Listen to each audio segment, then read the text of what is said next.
नमस्कार देशवासियों, मैं हूं ऐश्वर्या कपूर और आप देख रहे हैं हमारी एक खास पेशकश जो कि उत्तर प्रदेश के ऊपर है। उत्तर प्रदेश में अगले 6 से 7 महीनों के अंदर अब इलेक्शन होने वाला है। ये कोई बात अब किसी से छुपी नहीं, लेकिन हर दिन कुछ एक ऐसा बड़ा डेवलपमेंट, कुछ एक ऐसी बड़ी राजनीतिक गतिविधि हो रही है जिसको लेकर हमने सोचा कि आपको ये 360 डिग्री का एक आईना दिखाएं। उत्तर प्रदेश में आखिरकार चल क्या रहा है? कहां है यूपी के मुख्यमंत्री योगी आदित्यनाथ? कहां है अखिलेश यादव? नेताजी की तबीयत खराब है, उनको छोड़ देते हैं, लेकिन कहां है बहन जी?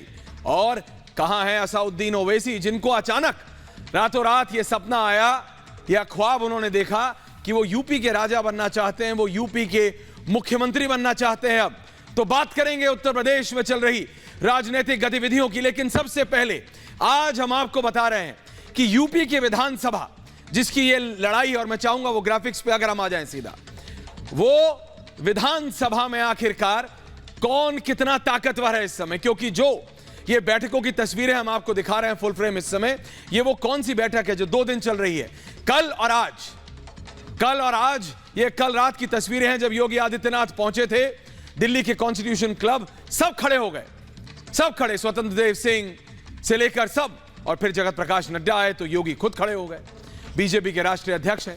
लेकिन यह सब हो क्यों रहा है?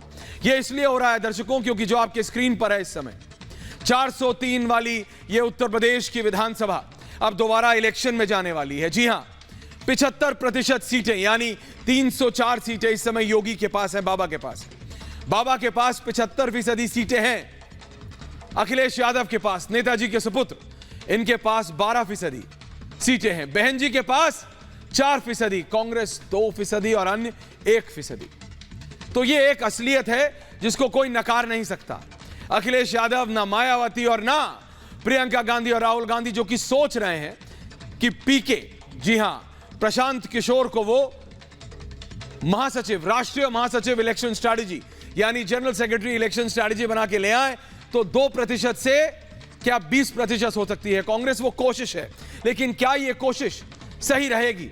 और ये जो लड़ाई है ये 403 सीटों की है, लेकिन इसमें एक लड़ाई तो है योगी वर्सेस ऑल, बाबा और उनके साथ नरेंद्र मोदी और अमित शाह का साथ वर्सेस ऑल, यानी योगी आदित्यनाथ, प्रधानमंत्री नरेंद्र मोदी, अमित शाह एक तरफ, वो भी है हमारे पास तस्वीर हम दिखा रहे हैं आपको, वो एक तरफ, और एक तरफ अखिलेश यादव, मायावती, प्रियंका गांधी, राजभर, राहुल गांधी और असाउद्दीन ओवैसी। लेकिन यह निर्णय आपको लेना है, यह निर्णय आपको लेना है देशवासियों। जैसा कि मैं बार बार कह रहा हूं, यह निर्णय आपको लेना है कि आपको कौन चाहिए, क्योंकि जब असाउद्दीन ओवैसी, जो कि अभी गायब है यहां से, आए थे अचानक, रात को सपना आया उन्हें कि मुझे योगी को हराना है, मुझे यूपी का राजा बनना है, मुझे यूपी का मुख्यमंत्री बनना है। लेकिन इन लोगों ने उत्तर प्रदेश और भारत की जनता को सोच क्या लिया है, क्या समझ लिया है इन्होंने यूपी की जनता को? क्या भेड़ चाल में जैसा चाहेंगे वो कर देंगे? आएंगे, कहेंगे मजहब के नाम पे चुनो मुख्यमंत्री, काम के नाम पे नहीं। लेकिन ये आपका काम है, जैसा कि मैं बोलता हूं, ये आपका दारोमदार है आप पर। क्या उत्तर प्रदेश की जनता, भारत की जनता को भेड़ चाल में चला के, ये कह के कि एक धर्म का मुख्यमंत्री होगा, एक मजहब का मुख्यमंत्री होगा, और किसने क्या काम किया इस पे नहीं, धर्म पे वोट करो, धर्म पे वोट करो, मजहब पे वोट करो, तो क्या उत्तर प्रदेश की जनता करेगी? देशवासियों, मैं आपसे पूछ रहा हूं, आप बताएं, आज बताइए। हम लाइंस खोलने वाले हैं, टेलीफोन लाइंस, बताएं आप। योगी आदित्यनाथ के काम से नाखुश हैं? सवाल पूछिए। जो अखिलेश ने किया, जो बहन जी ने किया, जो किसी जमाने में राहुल और प्रियंका गांधी की कांग्रेस जो होती थी, इंडियन नेशनल कांग्रेस, उन्होंने किया, तो सवाल करें। अगर बीजेपी कहती है कि उन्होंने कितने जिलों में काम किया, सड़क पहुंचाई, सिलेंडर पहुंचाया, नहीं पहुंचाया, तो काम करें। असाउद्दीन ओवैसी वो आके उठाएं, बात करें कि नौकरी दी कि नहीं दी युवाओं को, बात करें कि कोविड में अस्पताल बनाए कि नहीं बनाए, गलती हुई कि नहीं हुई। लेकिन वो किस पे बात कर रहे हैं? मजहब पे। तो अब किस पर है दारोमदार? आप पर दर्शकों, जनता पर है कि उन्हें कौन चाहिए। उन्हें प्रधानमंत्री नरेंद्र मोदी का डेवलपमेंट, विकास मॉडल चाहिए जिसको योगी आदित्यनाथ आगे बढ़ा रहे हैं, या उन्हें एक ऐसा राजनेता चाहिए जो आके इलेक्शन से पहले, आपके वोट डालने से पहले कह देता है कि कुछ भी कर लो, कौन होगा मुख्यमंत्री? मजहब खास का। तो किस पे होगी वोटिंग? किस पे होगी वोटिंग? किस पे? धर्म पे। कौन चुनेगा? आप चुनेंगे कि जनता चुनेगी? बताएं आप मुझे। इसीलिए उत्तर प्रदेश में आखिरकार कौन जीतेगा और कौन हारेगा, इसका निर्णय आपको लेना है। लेकिन हम आपको आज बताएंगे एक के बाद एक कि उत्तर प्रदेश में आखिरकार, यूपी में, जी हां, उत्तर प्रदेश में विधायकों की छटनी हो सकती है क्या? क्योंकि यह एक बहस शुरू हो गई है बीजेपी के अंदर और यह बहुत बड़ी बात है, बहुत बड़ी बात है। 304 सीटों वाली, 304 विधायकों वाली योगी आदित्यनाथ की सरकार क्या 35% विधायकों को बदल सकती है? यह ब्रेकिंग न्यूज है उन सब के लिए जो बैठे हैं उत्तर प्रदेश में, जो सोच रहे हैं कि उत्तर प्रदेश में उन्हें दोबारा योगी आदित्यनाथ की सरकार में जगह मिल सकती है, टिकट मिल सकता है। और यह नहीं, पहले से दिमाग नहीं बनाया हुआ है, एक सर्वे हो रहा है, जी हां। और इसमें सिर्फ काम और उम्र की बात नहीं हो रही है, यानी काम और उम्र के आधार पर ही नहीं, बल्कि एक पूरी रिपोर्ट बनाई जा रही है। वो पूरी रिपोर्ट देशवासी, और उस पूरी रिपोर्ट के आधार पर यह निर्णय लिया जाएगा कि किसको दोबारा मौका मिलेगा और किसको नहीं। समझ रहे हैं आप? 403 विधायक, लेकिन कौन दोबारा पिच पर उतरेगा खेलने के लिए योगी आदित्यनाथ के साथ और कौन नहीं, यह देखना होगा, यह समझना होगा। क्योंकि एक सबसे बड़ी बात तो उम्र की है जो हमने दिल्ली में देखा, केंद्र में। लेकिन योगी आदित्यनाथ कल कहां थे और आज कहां हैं, हम आपको बता रहे हैं। लेकिन अखिलेश कल कहां थे और आज कहां हैं, क्या पता है किसी को? बहन जी कल कहां थी और आज कहां है, पता है किसी को? तो आप काम पर वोट करेंगे, उसके लिए वोट करेंगे जो रात को लखनऊ में था, दिन में दिल्ली, फिर बागपत, फिर दिल्ली, जो काम कर रहा है, या फिर वो जो लखनऊ में अपनी बड़ी बड़ी 4 दीवारियों में अंदर बैठे हैं ये सोच के कि जनता अपने आप उन्हें चुन लेगी, क्योंकि वो तो धर्म की राजनीति कर रहे हैं, काम की नहीं। तो ये निर्णय आपको लेना है। योगी मॉडल क्या फायदेमंद है? क्या योगी मॉडल उत्तर प्रदेश की जनता के लिए फायदेमंद है, भारत की जनता के लिए फायदेमंद है? योगी मॉडल से उत्तम क्या उत्तर प्रदेश उत्तम बन रहा है जैसा बीजेपी कहती है, या फिर सब ऐसा ही है? क्या है असलियत? जनसंख्या नियंत्रण, जनसंख्या विस्फोट पर अगर बिल ला रहे हैं तो क्या यह गलत है? बताएं आप मुझे दर्शक। जी हां, कोरोना पर अगर काबू करने के लिए कुछ कड़े कदम लेने पड़े तो क्या यह सही है या फिर गलत है? बताएं आप मुझको, बताएं। तो इसीलिए अर्थव्यवस्था का विकास के लिए अगर 2 लाख से 5.5 लाख करोड़ खर्च कर रहे हैं, सही या गलत? अपराध पर नियंत्रण पाने के लिए 3 साल में 6,362 एनकाउंटर, गुदुन के जो आपको और हमको चैन से अपने घरों में नहीं रहने दे रहे थे, जो हमारी बहनों को, माओं को, बेटियों को घर से बाहर नहीं निकलने दे रहे थे, उनके चेन खींच ली जा रही थी, सही या गलत?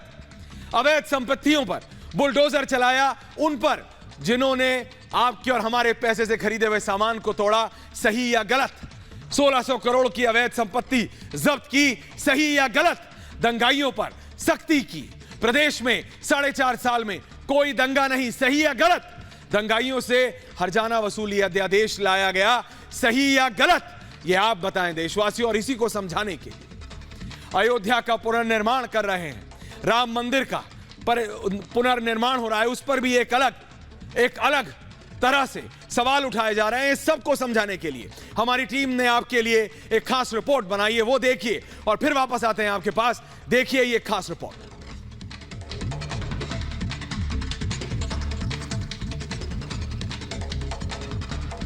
जी हां,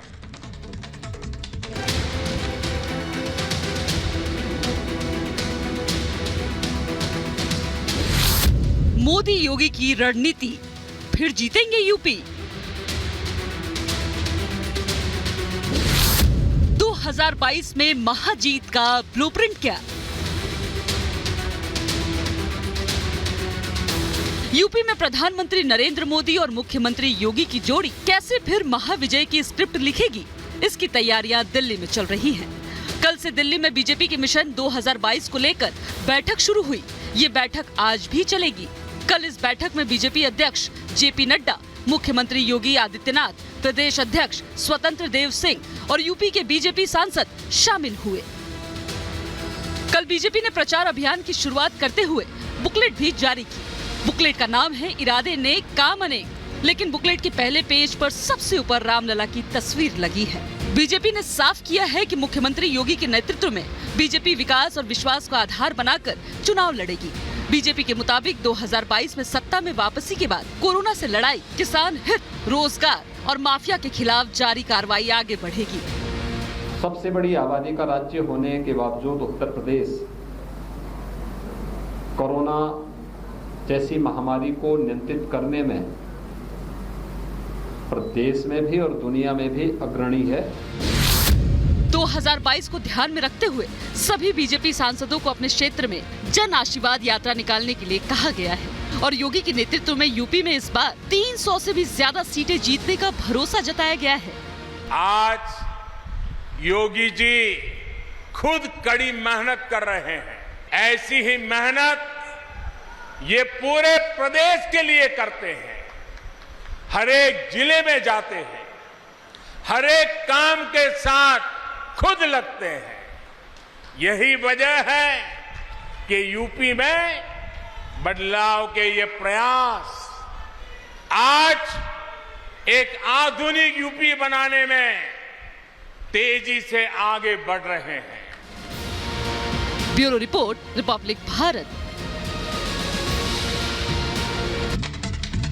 देखिए, ये बात सिर्फ उत्तर प्रदेश की जनता नहीं, देश की जनता को समझने की है कि आखिरकार ये राजनेता चाहते क्या हैं। ये राजनेता चाहते हैं कि हर एक चीज में आप धर्म को जोड़ लें। असदुद्दीन ओवैसी आते हैं, अखिलेश यादव को दिक्कत इसलिए होती है क्योंकि वो उनके मुलायम और जी हां मुलायम सिंह यादव, उनके पिताजी नेताजी का जो फॉर्मूला था मुस्लिम और यादव, उसको तोड़ते हैं।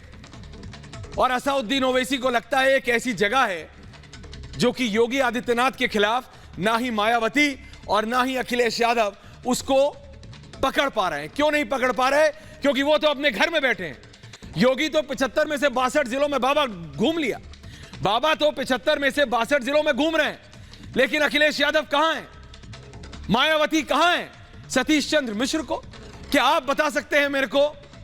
दर्शकों, देशवासियों, आप बताएं कि अगर आप बीएसपी की बात करते हैं तो कौन सा नेता दिमाग में आता है? मायावती बहन जी कहां है? बहन जी, उनका वोटर पूछ रहा है कहां है बहन जी? अखिलेश यादव आते हैं, दिल्ली गाड़ी से जाते हैं, हाईवे पर उतरते हैं, कहते हैं कि मैं उन्नाव में गया और वापस पहुंच जाते हैं। ऐसे होता है क्या? अगर अभी भी सबसे ज्यादा किसी के पास मौका है योगी आदित्यनाथ को हराने का तो वो अखिलेश यादव के पास है, लेकिन काम करना पड़ेगा, सड़क पर उतरना पड़ेगा। बात मजहब और धर्म की नहीं, बात काम की करनी पड़ेगी। अगर योगी आदित्यनाथ कहते हैं, अगर बाबा कहते हैं कि मैंने 75 में से 62 जिलों में अस्पताल बना दिए, सही या गलत ये जनता बताएगी। कहते हैं कि मैंने 75 में से 70 जिलों में हर एक गांव में सड़क पहुंचाई, ये जनता बताएगी सही या गलत। कहते हैं अगर 75 में से 68 जिलों में बिजली पहुंच रही है 24 घंटा, सही या गलत ये जनता बताएगी। और जनता किसको बताएगी? जब अपना वोट डालेगी। लेकिन ये राजनेता क्या कर रहे हैं देशवासी? ये राजनेता आते हैं, कहते हैं हर चीज में धर्म, हर चीज में मजहब, और अगर वो ना मिले तो इनको ये समझ नहीं आता कि करें क्या, करे तो करें क्या। अगर मैं आपको ये बताने की कोशिश करूं कि पिछले 4-4.5 सालों में किया क्या है योगी आदित्यनाथ ने और क्या अखिलेश यादव कहते हैं उन्होंने नहीं किया, एक एक टिप्पणी करके अगर मैं आपको समझाने की कोशिश करूं, एक एक पॉइंट बाय पॉइंट अगर मैं आपको समझाने की कोशिश करूं। योगी कहते हैं 2017 से पहले 2 लाख करोड़ बजट था, 2021 5.5 लाख करोड़ बजट हो गया। सही या गलत? योगी कहते हैं गलत है। योगी कहते हैं उसका उलट हुआ है। योगी कहते हैं जितना 17 में था उससे कम हुआ। इसका निर्णय कौन लेगा? आप लेंगे, जनता लेगी, उत्तर प्रदेश की, देश की जनता लेगी। अगली बढ़ते हैं, अगला आंकड़ा देता हूं मैं आपको, अगला आंकड़ा देता हूं मैं आपको। 12,000 करोड़ एक्साइज टैक्स पहले आता था 17 से पहले, ये 36,000 हो गया। ये कहते हैं बाबा योगी आदित्यनाथ की सरकार, लेकिन अखिलेश यादव कहते हैं उल्टा हुआ है, जितना मैल आता था उससे आधा हो गया है। क्या ये सही या गलत? सरकार को फायदा हो रहा है, नुकसान? क्योंकि ये पैसा किसका है? आम जनता एक्साइज के टैक्स को समझ नहीं पाती है, लेकिन ये मैंने सिर्फ इसलिए लिखा क्योंकि ये नंबर इतना बड़ा है। अगर 36,000 करोड़ आता है तो ये किसके लिए है? ये जनता के लिए है। ये किन चीजों में काम आता है? किन चीजों में काम आता है? ये काम आता है सड़क बनाने में, बिजली बनाने में, गांव में स्कूल बनाने के लिए, और अगर कोविड है तो अस्पताल बनाने के लिए। सिर्फ जिला स्तर पर नहीं, गांव गोट कस्बा हुआ या नहीं, यह जनता बताएगी। यूपी में रोज करीब 5 एनकाउंटर यानी 5 बदमाशों को मारा गया। 3 साल में कहा गया 3,626 बदमाशों को मार गिराया गया। 3 साल में 123 अपराधी मारे गए। 3 साल में 2,337 अपराधी घायल हुए और उन्हें पकड़ लिया गया। यानी लॉ एंड ऑर्डर का, वो कहते हैं अखिलेश यादव में खुला राज था बदमाशों का, और योगी आदित्यनाथ ने सब काबू में कर लिया। सही या गलत कौन बताएगा? आप, देश की जनता बताएगी, कोई और नहीं बताएगा। ये तो फिर यह आपको निर्णय लेना है। लेकिन जैसे ही एनकाउंटर की बात करते हैं तो बहन जी खड़ी हो जाती हैं, अखिलेश यादव खड़े हो जाते हैं, प्रियंका गांधी खड़ी हो जाती हैं, कहते हैं बदमाश नहीं, पुलिस को घर में घुसने से पहले तख्ती पड़े बाहर किसका नाम लिखा है। अभी लखनऊ में ही एनआईए ने, यूपी की एटीएस ने पकड़ा कुछ लोगों को, लेकिन ये सारा विपक्ष इकट्ठा हो गया कि आप तख्ती देख के अंदर घुसे। किस मजहब का आदमी अंदर देखता है? तो क्या चाहते हैं आप? मैंने पहले भी बोला, यूपी पुलिस घंटी बजाए और पूछे बाहर तख्ती पड़े पहले कि तख्ती पे श्याम लिखा है या कुछ और लिखा है। क्या चाहते हैं? इसी पे एक खास रिपोर्ट बनाई है हमारी टीम ने, देखिए और फिर वापस आ रहे हैं आपके पास।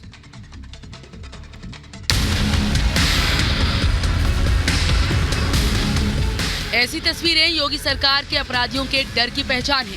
ये अपराध के खिलाफ योगी सरकार की सबसे बड़ी उपलब्धि है कि जो गैंगस्टर सीना तान कर घूमा करते थे वो कांपते हुए सरेंडर कर रहे हैं। अपराध के आत्मसमर्पण की ये नई तस्वीरें यूपी के शामली की हैं। गैंगस्टर एक्ट में फरार चल रहे ये सभी आरोपी हाथ उठाकर थाने पहुंचे और सरेंडर किया। इन्होंने कहा कि वो अपराध से तौबा करते हैं और शांति से जिंदगी जीने की कसम खाते हैं। अपराध के खिलाफ योगी की शपथ के बाद उत्तर प्रदेश में लगातार ऐसी तस्वीरें आई जब अपराधी हाथ उठाकर सरेंडर के लिए थाने पहुंचे। योगी सरकार के आने के बाद मुख्तार अंसारी जैसा अपराधी पंजाब की जेल में सुखी महसूस कर रहा था। अतीक अहमद जैसे कई अपराधी यूपी आने को तैयार नहीं। आंकड़ों के मुताबिक योगी सरकार के बाद जुलाई 2020 तक हर रोज करीब 5 एनकाउंटर हुए। यूपी पुलिस के आंकड़ों के मुताबिक मार्च 2017 से जुलाई 2020 के बीच 6,326 एनकाउंटर हुए। इन एनकाउंटर में 123 अपराधी मारे गए। 2,337 को फायरिंग के दौरान गोली लगी और एनकाउंटर में 13 पुलिसकर्मी शहीद हुए। इन 13 शहीद पुलिस वालों में 8 पुलिसकर्मी 2020 में कानपुर में हुए बिकरू कांड में शहीद हुए थे। 4 वर्ष के अंदर एक भी दंगा नहीं हुआ है। अपराध और अपराधियों के प्रति जीरो टॉलरेंस की नीति के तहत जो कार्य प्रारंभ हुआ, आज उसका परिणाम है। अपराधी आज या तो जेल के अंदर है या प्रदेश छोड़ करके कहीं मुंह छुपा करके बैठा हुआ है। उसको प्रदेश के अंदर आने का वो दुस्साहस नहीं कर सकता। योगी सरकार ने पिछले 4.5 साल में अपराधियों की करीब 1600 करोड़ की संपत्ति जब्त की है। यानी योगी सरकार ने अपराध पर कार्रवाई के जरिए दिल्ली में नई संसद के निर्माण की लागत की कीमत वसूल की है। सेंट्रल विस्टा प्रोजेक्ट की लागत करीब 1300 करोड़ है और योगी सरकार ने अपराधियों पर कार्रवाई के जरिए 1600 करोड़ की अवैध संपत्ति जब्त की है। Bureau report, Republic Bharat. देखिए, एक बात आपको समझनी पड़ेगी देशवासियों की, आज से लेके, अभी से लेके अगले 8 महीने तक, आने वाले साल 2022 के फरवरी के आखिरी सप्ताह या मार्च के पहले सप्ताह का हर दिन, हर घंटा उत्तर प्रदेश में कोई बड़ी राजनीतिक गतिविधि होगी। इस समय जब हम आपसे बात कर रहे हैं, उत्तर प्रदेश के मुख्यमंत्री योगी आदित्यनाथ दिल्ली वापस आ चुके हैं, बागपत से, चौपड़ से वापस आए हैं। यूपी सदन में है, राष्ट्रपति रामनाथ कोविंद से मिल सकते हैं और उसके बाद शाम को, रात को कॉन्स्टिट्यूशन क्लब, जहां की ये कल शाम की तस्वीरें, आज दोबारा पहुंच सकते हैं। प्रधानमंत्री भी तो यूपी के सांसद हैं, याद है ना आपको, वाराणसी, बनारस। तो क्या प्रधानमंत्री मौजूद रहेंगे उस बैठक में? क्योंकि बीजेपी के राष्ट्रीय अध्यक्ष जगत प्रकाश नड्डा रहेंगे, योगी आदित्यनाथ रहेंगे, स्वतंत्र देव सिंह रहेंगे। क्योंकि बात इतनी बड़ी है, क्या 100 विधायकों के टिकट बदले जा सकते हैं? 35% विधायकों को बदला जा सकता है, चेहरा बदला जा सकता है? अगर हां, तो यह बहुत बड़ा कदम होगा। लेकिन क्या इस बड़े कदम की जरूरत है योगी आदित्यनाथ को दोबारा अखिलेश यादव और मायावती को हराने के लिए? कांग्रेस तो ना 3 में ना 13 में। लेकिन क्या इन दोनों को, और जिस तरह से प्रशांत किशोर को लाया जा रहा है, वो इन तीनों को एक साथ जोड़ के लाना चाहते हैं, तो क्या योगी आदित्यनाथ, अखिलेश यादव, मायावती, प्रियंका गांधी और इन तीनों के सूत्रधार प्रशांत किशोर को हरा सकते हैं? 100 नए चेहरों के साथ क्या दोबारा पिछली बार से ज्यादा सीटें ला सकते हैं? बाबा देखना होगा। लेकिन आज एक और जो कंपैरिजन असाउद्दीन ओवैसी, कांग्रेस पार्टी ने, कांग्रेस के कई नेताओं ने शुरू किया था और उनके साथ विपक्षी नेता एक साथ जुड़ गए थे, वो ये कि क्या यूपी का मॉडल और केरल का मॉडल, क्योंकि कोरोना एक ऐसी लाइलाज बीमारी थी जिसके खिलाफ अब एक नहीं कई वैक्सीन आ गई, लेकिन जब तक ये नहीं आई थी तो कहा जा रहा था लाइलाज है। ये देखने लगा था ये दो है, दोनों भारत के प्रदेश है, भारत के अभिन्न अंग है, उत्तर प्रदेश और केरल। एक उत्तर में है, एक दक्षिण में। इन दोनों मॉडलों को, क्योंकि यहां जो दल जो सत्ता पर काबिज हैं, अलग अलग राजनीतिक दल हैं, यह कहा जाने लगा कि ये दो एक तरीके के मॉडल है। और कांग्रेस के जो राजनेता हैं, क्योंकि राहुल गांधी अब केरल से आते हैं, उन्हें टक्कर लेनी थी यूपी के योगी आदित्यनाथ से, बाबा से, लेकिन फंसे थे पंजाब में नवजोत सिंह सिद्धू की कॉमेडी से, तो कोई तो बहाना लेना था। कहा यूपी में कोरोना की दूसरी वेव में यूपी पिछड़ गया, केरल आगे बढ़ गया। तो ये कंपैरिजन है। आज की तस्वीर मैं आपको दिखा रहा हूं। ये दो प्रदेश भारत के दोनों अभिन्न अंग, कोई सवाल नहीं, लेकिन केरल में आज 70% से ज्यादा केस पूरे भारत के केरल में हो रहे हैं। ये आंकड़े देखिए आप। देश में कितने केस हैं हम दिखा रहे हैं आपको नीचे। 43,654 भारत में, पूरे भारत में, जम्मू कश्मीर से लेकर तमिलनाडु तक और गुजरात से लेकर पूर्वोत्तर तक। लेकिन केरल में 22,129, यूपी में 27। किसका मॉडल बेहतर? कहां काम हो रहा है बेहतर? कहां मेडिकल सुविधाएं हैं? जनता बताए, दर्शक बताए। क्या नंबर, आंकड़े अपने आप नहीं बोल रहे? देश की जनसंख्या, केरल की जनसंख्या, यूपी की जनसंख्या, ये देखें आप, करीबन 137 करोड़, करीबन 3 करोड़ और करीबन 21 करोड़। देखिए उल्टा है, उल्टा है देशवासियों।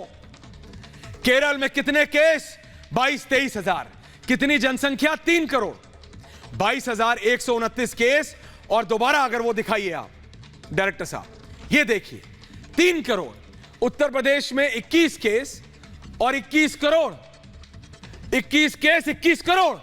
तो ये आप बताइए, क्योंकि मैं कहूंगा तो बोलेंगे कि तुम्हें राहुल गांधी पसंद है, तुम्हें कांग्रेस पसंद नहीं, तुम जानबूझ के बोल रहे हो। लेकिन क्या आंकड़े गलत बोल रहे हैं? कांग्रेस पार्टी बताए, विपक्ष के नेता बताएं, अखिलेश यादव बताएं, मायावती बताएं, और कहें तो प्रियंका गांधी भी बता दें। हमने थोड़ी रोका है। बताएंगी क्या कि क्यों जहां से उनके भाई और कांग्रेस के दोबारा अध्यक्ष बनने के जो सपने देख रहे हैं राहुल गांधी आते हैं, वहां कितने केस हैं और कितनी जनसंख्या है? गणित में कहते हैं प्रोपोर्शनल, इंग्लिश में कहते हैं प्रोपोर्शनल, कि अगर 3 करोड़ जनसंख्या में 21,000 केस है और वहां 21 करोड़ जनता में 22 केस हैं, तो लगा लीजिए जमीन आसमान का फर्क है। मैंने तो कंपैरिजन नहीं किया था, मैंने तो बराबरी की नहीं थी, आपने की थी। तो मैंने सिर्फ आंकड़े सामने रखे हैं दर्शकों आपके लिए, ताकि आप आंकड़े देख सकें। लेकिन एक बार फिर, ये मॉडल वो मॉडल, जनता को क्या मतलब है? आपको क्या चाहिए? आज की तारीख में कोविड के बाद, बहन जी आप अपने घर में बैठी हैं, सतीश जी को आपने भेज दिया है अपने सिपह सालार को कि जाओ पश्चिमी उत्तर प्रदेश में घूमो, रैलियां करो, ब्राह्मण समाज की रैलियां करो। क्या ब्राह्मणों को अस्पताल नहीं चाहिए? या फिर दूसरे समुदाय के लोगों को अस्पताल नहीं चाहिए कोविड में? आप बताएं, क्या असाउद्दीन ओवैसी बोल सकते हैं कि एक मजहब के लोगों को कोविड हुआ, दूसरों को नहीं हुआ? नहीं, कोविड थोड़ी आप लोगों की तरह बंटवारा करता है। यह ऐसी बीमारी है जो बिना सोचे समझे अटैक करती है और घुसकर, घरों में घुसकर लोगों के तबाही मचा देती है। यह आप लोग जानते हैं, क्योंकि आप लोगों ने अपने मोबाइल आप लोगों को बंद करने पड़े थे जब जनता ने आपको फोन किया था। लेकिन आज जब तीसरी लहर आने पर है, तो काम जमीन पर चाहिए। सड़कें चाहिए, एम्बुलेंस चाहिए, अस्पताल चाहिए, क्लिनिक चाहिए, डॉक्टर चाहिए। यह मजहब से ऊपर उठना पड़ेगा आपको। कोविड को कंट्रोल करना है। ऐसे में अगर एक राजनीतिक दल बीजेपी यह कहता है कि मैं 100 अपने विधायक बदलना चाहता हूं, 100 विधायक, तो अगर वो 100 विधायक बदल के सोचता है कि मैं मायावती को और अखिलेश यादव को सिर्फ इसलिए हरा दूंगा क्योंकि नए चेहरे हैं, तो गलत। काम पर जनता वोट देती है, क्योंकि उत्तर प्रदेश की जनता को बावला मत समझिएगा। सही बोल रहा हूं, बावला मत समझिएगा। भारत की जनता को आप कोई भी राजनेता काम पर वोट होगा, मजहब पर नहीं, धर्म पर नहीं। आज इस खास एपिसोड में इतना ही, समय कम है लेकिन वापस आएंगे और ब्रेक के बाद मेरी साथी सुचरिता कुकरेती लेकर आ रही है महाभारत। कहीं मत जाइएगा, वापस आएंगे एक छोटे से ब्रेक के बाद।